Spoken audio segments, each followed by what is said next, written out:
حضور صلی اللہ علیہ وسلم کی واضح پیشن گوئیاں ہیں، قیامت سے قبل اس پورے کرۂ ارضی پر اللہ کا دین غالب ہو کر رہے گا۔ میں نے بارہا کہا اپنی تقریروں میں کبھی نہ مانتا کہ ایسا ہو سکتا ہے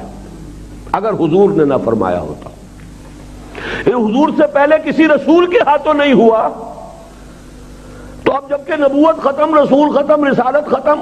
اب کیسے ہو جائے گا؟ مجھ جیسے ٹٹپونجیے قسم کے قائدین کے ذریعے سے کیسے ہو جائے گا؟ جبکہ انبیاء کے ہاتھوں نہیں ہوا، موسیٰ کے ہاتھ سے نہیں ہوا، عیسیٰ کے ہاتھ سے نہیں ہوا، ابراہیم کے ہاتھ سے نہیں ہوا، نوح کے ہاتھ سے نہیں ہوا، کیسے ہو جائے گا؟ میں کبھی نہ مانتا، لیکن ماننا پڑتا ہے۔ خبر دی ہے الصادق المصدوق محمد رسول اللہ، لا يبقى على ظهر الارض بیت وبر ولا مدر الا ادخل اللہ کلمۃ الاسلام۔ روایت مسند احمد کی، مقداد ابن اسود اس کے راوی،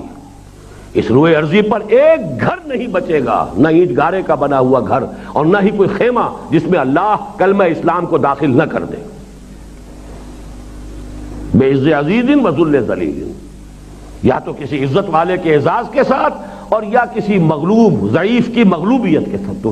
یعنی یا تو گھر والا خیمے والا خود ایمان لے آئے گا، اس کے گھر میں اسلام داخل ہوگا، اسے بھی اعزاز نصیب ہوگا،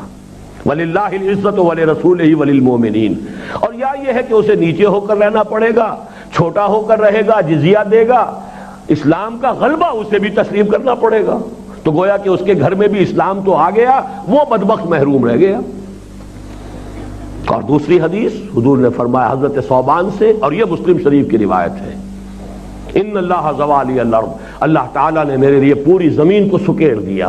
فرأیت مشارقہا و مغاربہا، میں نے اس کے سارے مشرق دیکھ لیے، سارے مغرب دیکھ لیے، وَإِنَّ أُمَّتِي سَيَبْلُغُ مُلْكُهَا مَا زُوِّيَ لِي مِنْهَا، اور سن لو میری امت کی حکومت ان تمام علاقوں پر قائم ہو کر رہے گی کہ جو مجھے سکیڑ کر دکھا دیے گئے۔